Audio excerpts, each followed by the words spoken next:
Okay hello. तो हमारा first chapter खत्म हो गया और अब हमारा नेक्स्ट चैप्टर शुरू होगा। इसका नाम है यूनिट्स एंड मेजरमेंट। बड़ा ही बेसिक चैप्टर है ये। इसको तुम बचपन से पढ़ते आ रहे हो। क्या यूनिट्स होती हैं, जैसे लेंथ को तुम मीटर में नापते हो, है ना। जैसे यहाँ पे इंच टेप है, जैसे ये तो कोई भी चीज़ है उसको नापने के लिए कुछ यूनिट्स होती हैं, इसके बारे में पढ़ेंगे। और किसी भी चीज़ को जब मेजर करते हैं, चाहे वो हाइट हो या कुछ भी हो, वजन हो तुम्हारा, ये सब मेजर करते हैं, वही इस चैप्टर में हम पढ़ने वाले हैं। तो ये सब तुम बचपन से पढ़ते आ रहे हो, बट वही है कि इस चैप्टर में हम इसको थोड़े बड़े स्केल पे और काफी डिटेल्ड स्केल में पढ़ेंगे। और ये चैप्टर पूरे के पूरे तुम्हारे 11th और पूरे के पूरे 12th में काम आने ही वाला है। इसमें जितने टॉपिक्स हैं वो आएंगे। तो ये चैप्टर बहुत ज्यादा इंपॉर्टेंट है, इसको ध्यान में लेके चलना। तो अब हम लोग देखने वाले नीड फॉर द मेजरमेंट। अब हम लोग जो भी मान लो किसी भी चीज को मेजर करते हैं, उसकी नीड क्या है, बेसिकली क्यों हम उसको मेजर करते क्यों है। ठीक है, तो देखो एग्जाम्पल के तौर पे समझो। जैसे पुराने जमाने में तुमने सुना होगा कि अब हम लोग जैसे गिनतियां नापते हैं तो उंगलियों पे नापते हैं, आज भी नापते हैं, 1 2 3 4। बचपन में तो बच्चे करते ही इसी तरीके से। पर कुछ लोग क्या करते हैं, जैसे कि अपने ऐसे हाथों को फैला लेंगे और बोलेंगे कि ये मेरा 1 यार्ड है। 1 यार्ड नापने का तरीका होता है, 1 फुट ये होता है, 1 स्पैन ये होता है। ये सब मतलब ऐसे हाथों से नापते थे। और इससे सब बड़ी एग्जांपल मैं देता हूँ। जैसे तुम मंजा लेने गए होगे पतंग उड़ाते समय तुम, तो मंजा लेने जाते तो एक हाथ का 1 मीटर बना देता है। अब सोचो कि एक हाथ का 1 मीटर बनाएगा, तो मान लो किसी छोटे बच्चे को बिठा देगा तो उस बच्चे का छोटा सा हाथ 1 मीटर तो बिल्कुल नहीं होगा। और सोचो और कोई लंबा सा आदमी बिठा दे तो उसी बंदे का नुकसान हो जाएगा। कहने का मतलब ये जो तरीके होते थे मेजर करने के, ये बहुत ही गलत है।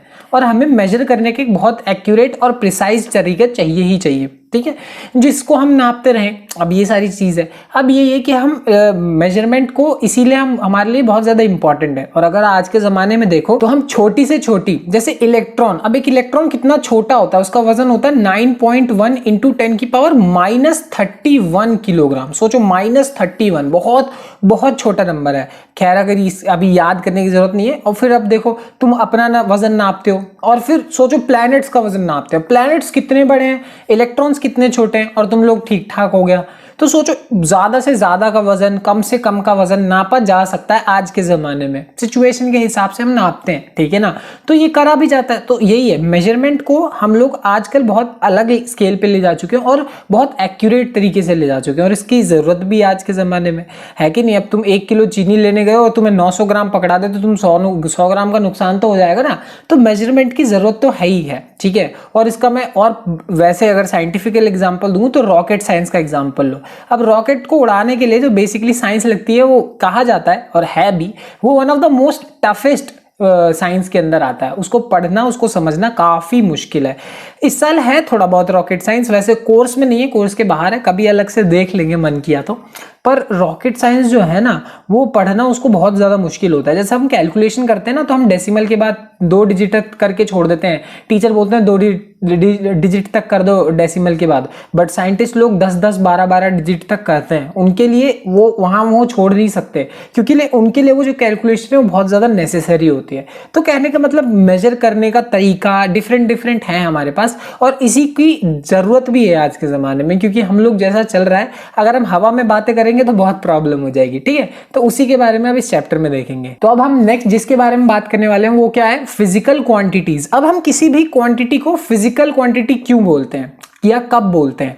तो किसी भी क्वांटिटी को हम फिजिकल क्वांटिटी तब बोले जाएंगे जब हम उसको मेजर कर सकें, डायरेक्टली या इनडायरेक्टली। अगर हम उसको मेजर कर पा रहे हैं तो वो एक फिजिकल क्वांटिटी है, और अगर उसको हम मेजर नहीं कर पा रहे तो वो फिजिकल क्वांटिटी नहीं है। एग्जांपल के तौर पे समझो, जैसे अगर तुम लो, अगर लेंथ लो, मास लो, temperature, speed, force, electric current, इन सारी की सारी चीजों को तुम आराम से क्या कर सकते हो, मेजर कर सकते हो।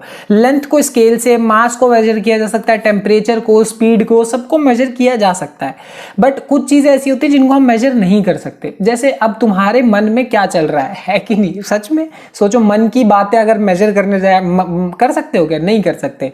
कौन कितना अच्छा दिख रहा है, कौन कितना बुरा दिख रहा है ना। वैसे करना नहीं चाहिए बट करते हैं लोग। तो उसके लिए हमारे पास कोई प्रैक्टिकल स्केल तो नहीं है ना, नापने का कोई तरीका तो है नहीं कि भाई ये इतना अच्छा दिखता है 10 में से। अब अलग अलग लोग अलग नंबर दे देंगे 10 में से, तो कहने का एक प्रॉपर तरीका नहीं है। बट जो चीजें जिनके पास हमारे पास प्रॉपर तरीका है नापने का, जैसे लेंथ, मास, टेम्परेचर, स्पीड, फोर्स, जिसको हम अच्छे से स्केल पे नाप सकते हैं हम, या फिर उसको नापने का हमारे पास कोई डिफरेंट तरीका हो, वो ही उसी चीज को हम क्या बोलेंगे, फिजिकल क्वांटिटी बोलेंगे। लाइक जो मन की बातें होती हैं, अच्छाई बुराई हो गई, कितनी कितनी गंदगी है। अब गंदगी के लिए अगर कोई स्केल हो, पॉल्यूशन के लिए कोई स्केल हो तो बात है, बट गंदगी कितनी है। मम्मी अगर तुम्हारे बोले तुम्हारे रूम में बहुत ज्यादा गंदगी है, तो बहुत ज्यादा कितनी, अगर उस टाइम पे अगर तुम उसे नाप नहीं पा रहे हो तो वो कोई फिजिकल क्वांटिटी नहीं है। हाँ, जैसे ही तुम उसको मेजर कर पाओगे वो एक फिजिकल क्वांटिटी होगी। तो ओवरऑल कहने का मतलब है ऐसी चीजें जिनको मेजर किया जा सके, या तो डायरेक्टली या इनडायरेक्टली। अब इनडायरेक्टली का क्या मतलब है ये मैं तुम्हें अभी दिखा दूंगा, बट उनको हम क्या बोलते हैं, फिजिकल क्वांटिटीज बोलते हैं। तो फिजिकल क्वांटिटीज होती हैं दो टाइप्स की, ठीक है, और दोनों टाइप के अपने अपने बहुत सारे वैल्यूज हैं। जो पहला टाइप है उसको हम बोलते हैं फंडामेंटल क्वांटिटीज। अब जिसके नाम में ही फंडामेंटल हो, उसका मतलब क्या होने वाला है, वो बेसिक क्वांटिटीज होंगी। इसका क्या मतलब है कि ये ऐसी क्वांटिटीज हैं जिनसे छोटा कुछ नहीं होता। इसका क्या मतलब है कि देखो, which can be treated as independent और to of other physical century. इसका क्या मतलब है कि मतलब इसको ना किसी और से तुम कनेक्ट नहीं कर सकते, ये सबसे बेसिक है और सबसे इंडिपेंडेंट है, ठीक है। एग्जाम्पल के तौर पे हमारे पास, एग्जाम्पल क्या, बेसिकली हमारे पास 7 ही ऐसी क्वांटिटीज हैं जो फंडामेंटल होती हैं, जो सबसे बेसिक होती हैं। और वो क्या क्या है, सबसे पहला है क्या, हमारे पास लेंथ। अब लेंथ जो है वो लेंथ है कि नहीं, वो एक फंडामेंटल क्वांटिटी है, सबसे बेसिक क्वांटिटी है। मास अगर, या फिर हम टाइम की बात करें तो टाइम क्या है, एक बेसिक क्वांटिटी है। मास की बात करें वो एक बेसिक क्वांटिटी है। करंट की बात करें, या फिर हम टेम्परेचर की बात करें, या फिर ल्यूमिनस इंटेंसिटी की बात करें, अब ये तुम्हारे लिए थोड़ा नया होगा, चिंता मत करो, मैं इन सब के बारे में बहुत अच्छे से बात करूंगा। या फिर मोल्स की बात करें, सुना होगा तुमने मोल्स पक्का, तो अमाउंट ऑफ सब्सटेंस, ये सारी बात, ये सारी की सारी जो चीजें हैं ना, दुनिया की सबसे बेसिक चीजें हैं। कहने का मतलब क्या है, इनसे छोटा कुछ भी नहीं होता, इनसे छोटी कोई फिजिकल क्वांटिटी नहीं होती। मतलब ऐसा नहीं है कि इसको हम और पार्ट्स में तोड़ सके। अब इसको समझने में, भैया क्या बोले जा रहे हो, हमें नहीं समझ में आ रहा। देखो अभी इसका अगर मैं उल्टा दिखाऊंगा ना तो तुम्हें ये ऐसे ही समझ में आ जाएगा। तो फंडामेंटल क्वांटिटीज जो थी उसी से बन के दूसरी चीज आती है, और उसको हम क्या बोलते हैं, डिराइव्ड क्वांटिटीज। ऐसी क्वांटिटीज जो बेसिकली होती नहीं है उनको हम डिराइव करते हैं किससे, फंडामेंटल क्वांटिटीज से। उनको हम क्या बोलते हैं, डिराइव्ड क्वांटिटीज बोलते हैं। जैसे कि वेलोसिटी हो गया, एक्सेलरेशन हो गया, फोर्स हो गया, ये सारी की सारी चीजें। अब मान लो जैसे वेलोसिटी की तुम बात कर रहे हो, किसी भी चीज की वेलोसिटी, तो वेलोसिटी का फॉर्मूला होता है, क्या फॉर्मूला होता है, डिस्प्लेसमेंट अपॉन में टाइम। अब तुम्हें पता है डिस्प्लेसमेंट क्या है, एक तरीके से लेंथ है कि नहीं है। अब लेंथ क्या थी, एक फंडामेंटल क्वांटिटी, टाइम क्या है, एक फंडामेंटल क्वांटिटी है। तो ये दोनों के दोनों फंडामेंटल क्वांटिटी है, और इन दोनों फंडामेंटल क्वांटिटीज को जब हमने मिक्स किया, जोड़ा, तो हमारे पास एक नई क्वांटिटी आई, और इसको हम क्या बोलते हैं, डिराइव्ड क्वांटिटीज। कहने का मतलब है कि जो अभी हम फंडामेंटल क्वांटिटीज देख के आए वो बेसिक है, उनसे छोटा कुछ भी नहीं होता। उन्हीं की चीजों को, उन्हीं की हेल्प ले लेके हम दुनिया में जितनी क्वांटिटीज है सारी क्वांटिटीज को बना सकते हैं, ये कहने का मतलब है। एग्जाम्पल के तौर पे किसी के मुक्के का फोर्स अगर तुम्हें निकालना हो तो फोर्स का फॉर्मूला क्या होता है, मास इनटू एक्सेलरेशन, ठीक है। अब जो मास है वो एक फंडामेंटल क्वांटिटी है, जैसे कि मैंने तुम्हें बताया, बट एक्सेलरेशन एक फंडामेंटल क्वांटिटी नहीं है, वो भी डिराइव्ड क्वांटिटी है। एक्सेलरेशन का फॉर्मूला क्या होता है, वेलोसिटी अपॉन टाइम। अब टाइम एक फंडामेंटल क्वांटिटी है बट वेलोसिटी नहीं है, तो खैर बहुत डिटेल हो जाएगा, इतना तुम्हें याद हो ना हो क्या पता, बट कहने का मतलब क्या है, ये डिराइव्ड क्वांटिटीज ऐसी होती है जिसको हमने उन फंडामेंटल क्वांटिटीज से डिराइव किया है। ये खुद में कुछ नहीं है, इनको बनाया जाता है उनकी मदद से, और वो है सबसे बेसिक क्वांटिटीज, इसीलिए उनको बोला जाता है फंडामेंटल, और इनको उनसे डिराइव किया जाता है, उन्हीं से बनाया जाता है, इसीलिए इनको क्या बोलते हैं, डिराइव्ड क्वांटिटीज। तो अब हम लोग बात करेंगे यूनिट्स की। मेजरमेंट की बात हो गई, अब हम बात करते हैं यूनिट्स की। अब यूनिट्स बेसिकली क्या होते हैं, अब तुम लोग को इसका बेस्ट से बेस्ट एग्जांपल देता हूं। तुम लोग क्लास में बैठे हो, तुमसे टीचर ने एक सवाल पूछा कि बताओ तुम्हारी एज कितनी है। तुम बोलोगे भाई मेरी एज है 15 साल, तो तुम बोलोगे मेरी एज है 15, तो तुम्हारी टीचर बोलेगी क्या, 15 क्या, सेब केला क्या, ऐसा तुमने सुना जरूर होगा, कोई ना कोई टीचर बोलता है ऐसा कि 15 क्या, तो तुम्हें बताना पड़ता है 15 ईयर्स, है कि नहीं। किसी भी चीज को एक्सप्लेन करने के लिए एंड में कुछ लगाना पड़ता है कि नहीं। लाइक मैं 15 लेके आया, क्या लेके आया ये भी तो बताना जरूरी है। 15 सेब, 15 केले, क्या लेके आया ये बताना जरूरी है। तो एंड में ये जो चीजें लग रही है ना, है कि नहीं। जैसे अब तुमसे कोई हाइट बोल दे तो तुम बोलोगे 173, क्या 173 सेंटीमीटर, मीटर, क्या मीटर, कुछ बताना तो पड़ेगा ना तुम्हें। तो ये जो एंड में ये जो सारी चीजें लगती है, इन्हीं को हम क्या बोलते हैं, यूनिट्स बोलते हैं, ठीक है। खैर ये तो बड़ी सिंपल सी बात थी। अब यहाँ पे देखो हमारे पास commonly used system of units क्या है। यूनिट देखो किसी भी एक ही चीज को नापने के बहुत तरीके हो सकते हैं। लाइक अगर तुम लेंथ ही नाप रहे हो, ठीक है, तो लेंथ को ही नापने के लिए तुम्हारे पास सेंटीमीटर भी है, मीटर भी है, किलोमीटर भी है, डेसीमीटर भी है, मीटर भी है, बहुत मतलब और क्या मिलीमीटर भी है। तो देखो एक ही चीज को नापने के लिए बहुत अलग अलग तरीके हैं। तो होता क्या है, अलग अलग कंट्रीज में अलग अलग तरीके यूज किए जाते हैं किसी भी चीज को नापने के लिए, ठीक है। तो यहाँ पे मैं 3 डिफरेंट है और तीनों डिफरेंट को तो मैं एक साथ समझाता हूँ। सबसे पहले सीजीएस, दूसरा है एफपीएस और तीसरा है एमकेएस। जो सीजीएस है ये फ्रांस में बनता है और यूज किया जाता है, और जो एफपीएस है वो ब्रिटिश वाले यूज करते हैं, और एमकेएस भी बेसिकली फ्रेंच वाले ही यूज करते हैं, बस उसी का जो थोड़ा सा डिफरेंट मतलब है।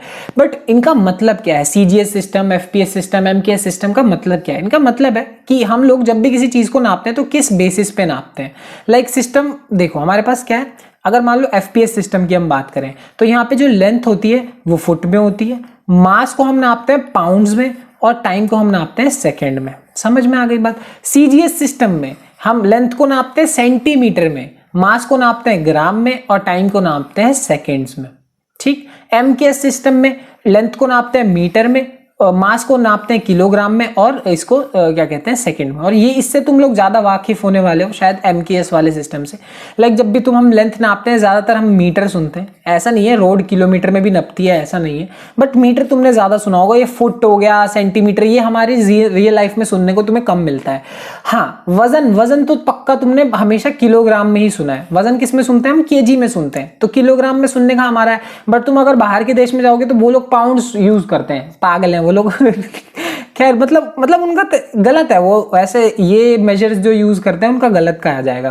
कहने का मतलब हम लोग किलोग्राम वगैरह में नापते हैं, है ना। तो सबके अपने अपने तरीके हैं, बट होता क्या है कि इतने सारे डिफरेंट तरीके होंगे तो कंफ्यूजन हो सकती है। इसीलिए इन सबको हटा के हम एक ही तरीका यूज करते हैं, और उसको हम क्या बोलते हैं? एसआई यूनिट बोलते हैं। और एसआई यूनिट के बारे में तुमने सुना जरूर है, सिस्टम ऑफ इंटरनेशनल यूनिट्स, है कि नहीं। बेसिकली ये क्या है इसके बारे में डिस्कस करते हैं। तो चलो ऐसे समझ लो कि मान लो इतने सारे सिस्टम होने के वजह से हुआ क्या कि पूरी दुनिया में सब बैठे और बोले कि भाई ऐसे तो नहीं काम चलेगा, इतने सारे सिस्टम होगा तो प्रॉब्लम होगी, हमें एक ही तरीका, एक ही मेथड बनाना पड़ेगा ये नापने का। और हमारे पास फाइनली जो वो तरीका आता है उसको बोलते हैं SI system, system of international units. Basically ये होता क्या है कि अभी तक हमने जो भी पढ़ा ना ये उसी का एक्सटेंडेड फॉर्म है, बट ये बढ़िया तरीका है।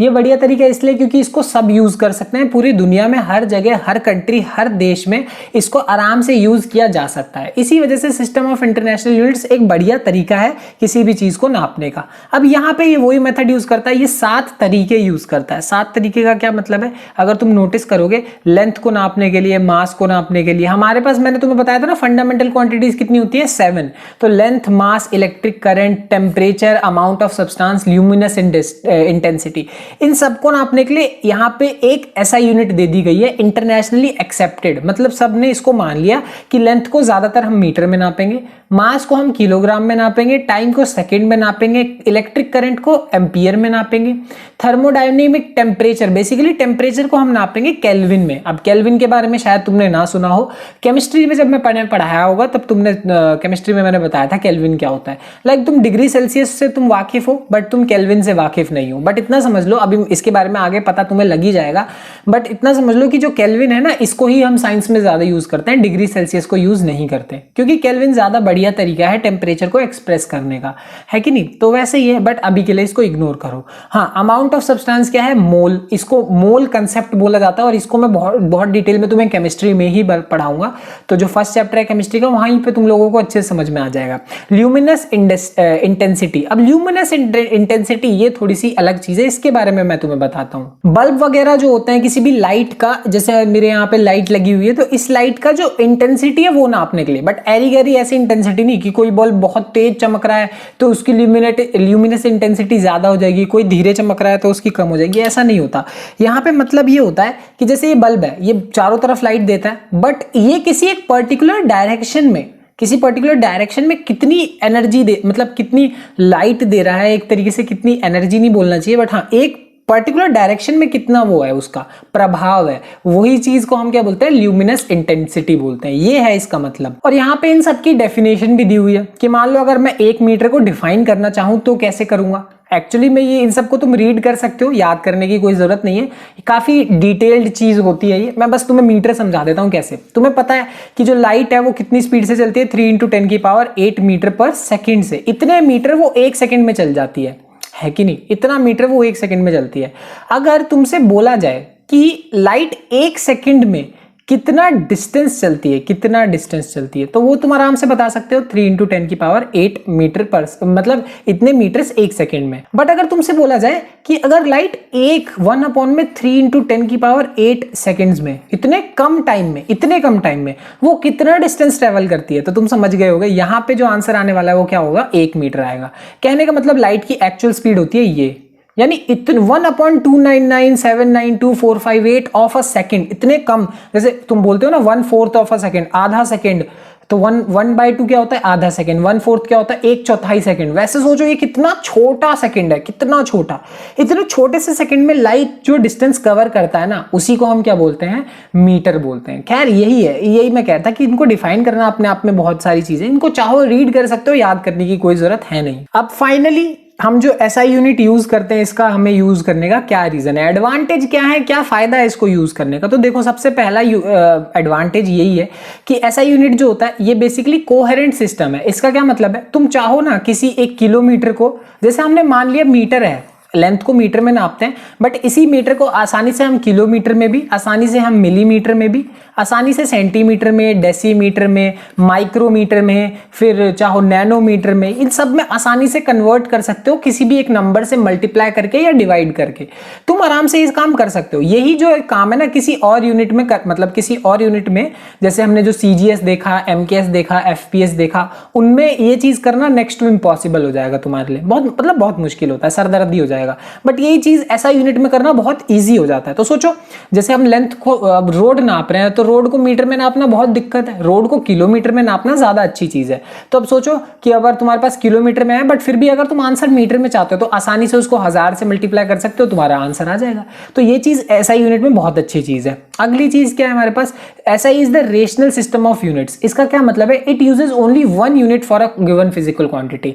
किसी भी एक क्वांटिटी के लिए हम एक ही यूनिट को यूज करते हैं इस सिस्टम में। ऐसा नहीं है कि हमारे पास 10 यूनिट हो सकती है और आराम से हम उसे कन्वर्ट कर सकते हैं। लाइक एनर्जी है, एनर्जी को ना जूल्स में भी नापा जा सकता है, किलोवाट आवर्स में भी नापा जा सकता है कि नहीं। तो ये देखो अलग अलग यूनिट्स हो गई उसकी। बट ऐसा नहीं है कि हमारे पास 2 अलग यूनिट है तो कोई दिक्कत है, हमारे पास कहने को सिर्फ 1 यूनिट है, और चाहे तो हम जब चाहें इसको आराम से किसी और यूनिट में कन्वर्ट कर सकते हैं, कोई बिना किसी दिक्कत के। ठीक है, अगली बात क्या है, SI is a metric system. Metric system का क्या मतलब है, the multiples and sub multiples of SI can be expressed as a power of 10।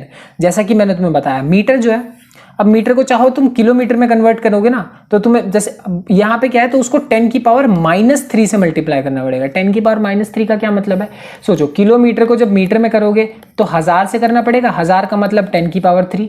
अब उल्टा कर रहे हो, मीटर से किलोमीटर कर रहे हो, तो तुम्हें क्या करना पड़ेगा, 1000 से डिवाइड करना पड़ेगा, और 1000 से डिवाइड करने का मतलब क्या हो गया, 10⁻³ से। समझ में आ गई बात। तो यही चीज है कि अगर तुम मीटर को किलोमीटर में कर रहे हो, तो अगर मिलीमीटर में कर रहे हो तो तुम्हें क्या करना पड़ेगा, 10⁻³ से मल्टीप्लाई करना पड़ेगा।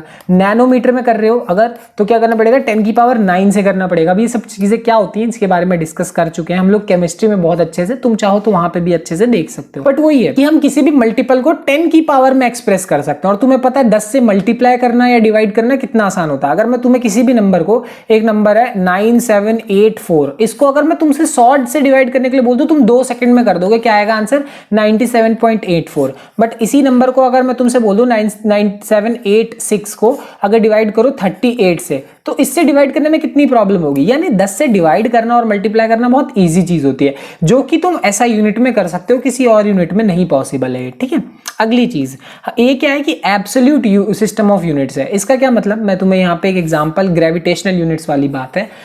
होता क्या है कि कई लोग, जैसे पहले क्या है, कई लोग ना जब वजन नापते हैं तो वहां पे ऐसे लिख देते हैं, लाइक मेरा वजन है 60 किलो, 60 kgs है। बट कई जगह पे ना इसको ऐसे लिखा जाएगा कि यहाँ पे 60 g ऐसे लिखा जाएगा। ये जी का मतलब ग्राम नहीं है, जी का मतलब एक यूनिट होती है जी की, ग्रेविटेशन की, इसके बारे में बाद में देखेंगे। बट हाँ, ऐसे लिख देंगे 60 g, 70 g। अब सोचो ये कितना कंफ्यूजिंग है। किलोग्राम हमें समझ में आता है क्या बोलना चाहता है, बट ये जी बहुत मुश्किल है इसको समझना, साइंस में पढ़ने के बाद समझ में आएगा, और हर कोई साइंस तो पढ़ता नहीं है, तो ये कंफ्यूजिंग है। एक नॉर्मल इंसान भी समझ सके वैसा यूनिट होनी चाहिए और ऐसा ही सिस्टम वैसी ही है। एक नॉर्मल इंसान भी समझता है कि किलोग्राम, किलोमीटर, मीटर, ग्राम का क्या मतलब है, इसी वजह से कोई दिक्कत वाली बात नहीं होती। ठीक है, फाइनली क्या है सबसे इंपॉर्टेंट कि इट इज इंटरनेशनली एक्सेप्टेड। ये एक ऐसी यूनिट है जो पूरी दुनिया ने एक्सेप्ट की हुई है, सब मानते हैं कि हाँ ये यूनिट ठीक है, इसी से हमें चलना चाहिए, सिवाय कुछ कुछ कंट्रीज के जो ज्यादा तेज बनती है कह रहा ठाटा उन्हें, बट हाँ ये यूनिट्स पूरी दुनिया सब मानते ही है इसको, इसी वजह से ऐसा यूनिट एक बढ़िया यूनिट है। ठीक है, तो आज की क्लास में हमने यूनिट्स और मेजरमेंट का इंट्रोडक्शन देखा, बहुत इंपॉर्टेंट बातें भी देखी। ठीक है, अगली क्लास में डिटेल में और वो अलग अलग चीजें देखेंगे। मिलते हैं तुमसे अगली क्लास में, बाय बाय।